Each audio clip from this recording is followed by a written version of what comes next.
Welcome! In front of me I have Garmin Forerunner 165 and I'm gonna show you how to unpair this watch from the iPhone. First thing we need to do is to open the Garmin Connect application on the iPhone that is paired with our watch.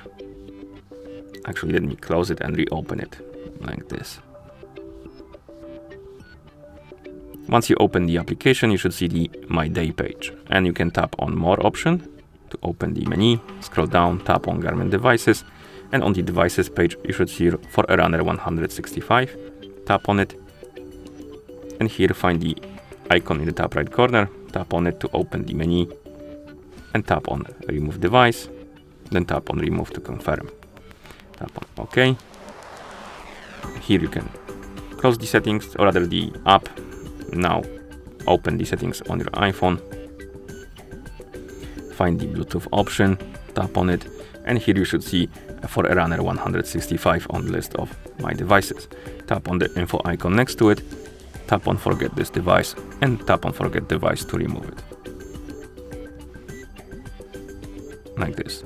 And then you can close the settings, and that's how you unpair this watch from the iPhone. Thank you for watching. If you found this video helpful, please consider subscribing to our channel and leaving a like on the video.